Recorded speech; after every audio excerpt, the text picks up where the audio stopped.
40 సంవత్సరాలుగా గుంటూరు ప్రాంతానికి రానటువంటి కేంద్ర మంత్రి పదవి నాకు వచ్చినటువంటి అదృష్టాన్ని ఉపయోగించుకొని కేంద్ర ప్రభుత్వంలో ఉన్నటువంటి మోదీ సర్కార్ తోటి, మినిస్టర్స్ తోటి, అదేవిధంగా ఇక్కడ ఉన్నటువంటి రాష్ట్ర ప్రభుత్వ R&B అధికారులతోటి, మినిస్టర్ గారితో, చంద్రబాబు నాయుడు గారి సహకారంతో అతి తక్కువ టైంలో ఈ బ్రిడ్జిని తీసుకొచ్చాం మేము. అయితే మీరు ఒకసారి వెనక్కి వెళ్ళి చూస్తే నంది వెలుగు బ్రిడ్జ్ అనేది కూటమి ప్రభుత్వం ఉన్నప్పుడు కూడా 2014లో శాంక్షన్ అయితే వర్క్ స్టార్ట్ అవడానికి 2017 వరకు పట్టింది. అంటే ఒక బ్రిడ్జిని తీసుకొచ్చిన తర్వాత financial sanction, administrative sanction, tender process ఇవన్నీ కూడా అవ్వాలి అంటే జనరల్గా 2-3 సంవత్సరాల టైం పడుతుంది ఎక్కడైనా చూస్తే మీరు. అలాంటిది 6 నెలల కాలంలో మొత్తం ప్రక్రియని కంప్లీట్ చేశాం మేము. ఎమ్మెల్యేలు కానీ, ఇక్కడ అధికారులు కానీ, కలెక్టర్ గారు కానీ, మున్సిపల్ కమిషనర్ గారు కానీ, మా ఆఫీస్లో ఉండే వాళ్ళ స్టాఫ్ కానీ నిరంతరం ఫాలో అప్ చేస్తే ఈరోజు టెండర్ ప్రక్రియ కూడా పూర్తయి బ్రిడ్జ్ కన్స్ట్రక్షన్ కావాలనుకుంటే రేపు పొద్దున స్టార్ట్ అయ్యేటువంటి పరిస్థితిని తీసుకొచ్చాం మేము ఫస్ట్ టైం. అయితే ఇందులో కొంతమంది కొన్ని అపోహలు సృష్టిస్తూ ఉన్నారు. నేను ఒకటే చెప్తా ఉన్నా, మీకు కొంతమందికి బ్రిడ్జ్ వల్ల అక్కడ ఎప్పటి నుంచో మీకు జీవనోపాధి ఉన్నటువంటి వ్యాపారాలు దెబ్బతింటున్నాయి. నేను కాదనటం లేదు, మాకు బాధగానే ఉంది. అయితే ఇది విశాల దృక్పథంతో చేయాల్సినటువంటి పరిస్థితి. అందులో ఇప్పుడు వచ్చినటువంటి ఈరోజు 20 మంది చెక్కులు తీసుకున్నారు, ఇంకో 40 మందే ఉన్నారు. ఈ 60 మందికి వాళ్ళంతటా వాళ్ళుగా వచ్చి ఇచ్చినందుకు వాళ్ళందరికీ కూడా కూటమి ప్రభుత్వం తరఫున మనస్ఫూర్తిగా అభినందనలు తెలుపుకుంటా ఉన్నాను. మిగిలిన వారికి కూడా నేను కోరుకునేది ఏంటంటే, సాధ్యమైనంత వరకు ప్రభుత్వం మీకు కాంపెన్సేషన్ ఇస్తుంది.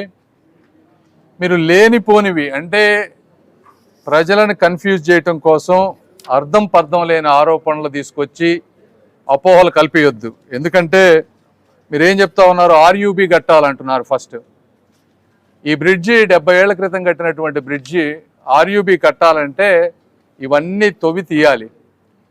ఉన్న బ్రిడ్జికి డ్యామేజ్ అయ్యేటువంటి పరిస్థితి ఒకటి. పోనీ మీరు చెప్పినట్టు RUB పర్మిషన్ తీసుకొచ్చి కట్టామే అనుకోండి, రేపు మళ్ళీ అంటే ఇంకా ROB వద్దా? రేపు ROB కట్టాలంటే మళ్ళీ ఆ రోజు RUB క్లోజ్ చేయాలి. RUB క్లోజ్ చేయకుండా బ్రిడ్జ్ కట్టలేరు పెద్దది. సో RUB కట్టాలన్నా కూడా మీరు ఎక్కడక్కడ అన్ని ప్రాంతాల్లో RUBలు చూస్తూ ఉన్నారు. వాటర్ స్టోరేజ్ ప్రాబ్లమ్స్ కానీ ఇవన్నీ ఉన్నాయి. అంత పెద్ద బ్రిడ్జి RUB కట్టిన తర్వాత మళ్ళీ ROB కట్టాలంటే ఆ కాలమ్స్ కానీ ఇవన్నీ కూడా ఇంజనీర్లు ఏం చెప్తున్నారు, అది కరెక్ట్ పద్ధతి కాదు అని చెప్తా ఉన్నారు. సో ఇది జరిగేటువంటి పరిస్థితి కాదు. ఇనిషియల్గా వీళ్ళందరూ ఎవరైతే ఉన్నారో వాళ్ళందరూ వచ్చి 2-3 చెప్తా ఉంటే నేను కూడా పాపం వీళ్ళు నిజంగానే మంచి సలహాలు ఇస్తున్నారని 4 సార్లు కలిసాం మేమందరం, అధికారులతోటి, ఇంజనీర్లతోటి 4 సార్లు కలిసి వాళ్ళు చెప్పినవి అన్నీ విన్నాం. 1-2 సార్లు వాళ్ళు చెప్పిన ప్రతి దానికి ఒక సొల్యూషన్ చూపించాం. ఒరిజినల్ డిజైన్లో RUB లేదు. లేకపోతే మేమేం చేసామంటే 2 కాలమ్స్ తీసుకొని మీరు ఫ్యూచర్లో RUB కట్టే విధంగా ప్రొవిజన్ తీసుకోమని చెప్పాం.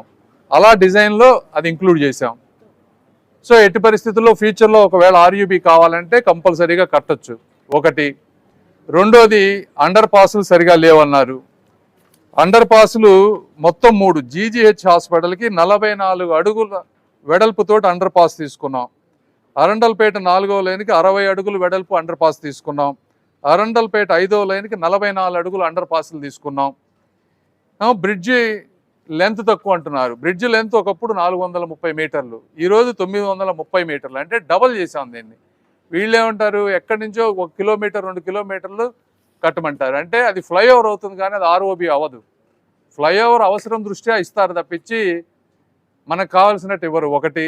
రెండోది, ఇప్పటికే ఈ కొంచెం కట్టిన దానికే చుట్టుపక్కల ఉన్నటువంటి షాపుల వాళ్ళు జీవనోపాధి కోల్పోతూ ఉన్నారు. దీన్ని 1 కిలోమీటర్ 2 కిలోమీటర్లు ప్రొలాంగ్ చేస్తే మిగిలిన వ్యాపారాలన్నీ దెబ్బతింటాయి.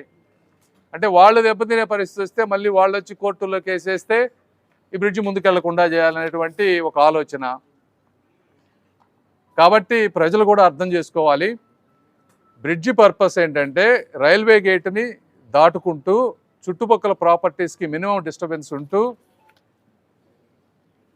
చేసేటువంటి ఉద్దేశమే ఈ బ్రిడ్జ్ ఉద్దేశం.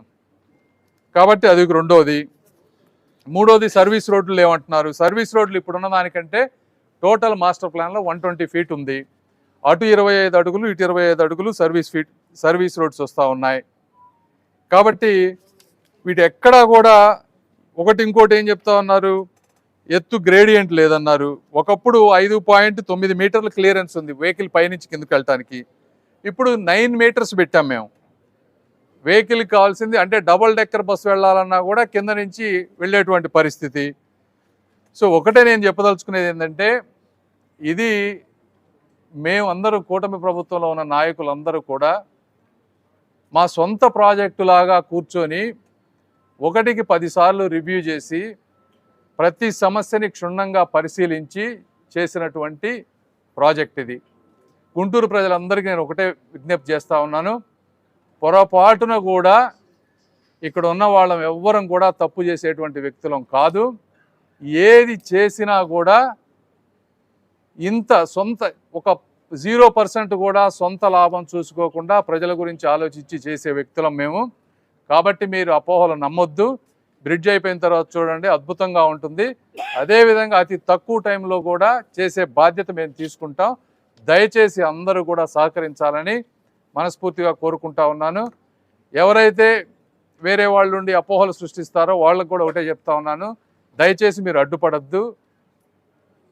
చేయాలనుకున్న కార్యక్రమం ఎట్టి పరిస్థితుల్లో ఆగని దాని గురించి మీరు అటుబడి ఇటుబడి చెడవటం తప్పించి సమాజంలో ఉపయోగం కూడా ఉండదని తెలుపుకుంటూ, అందరికీ కార్యక్రమానికి వచ్చిన వాళ్ళందరికీ కూడా మనస్ఫూర్తిగా అభినందనలు తెలుపుకుంటూ సెలవు తీసుకుంటున్నాను. Thank you.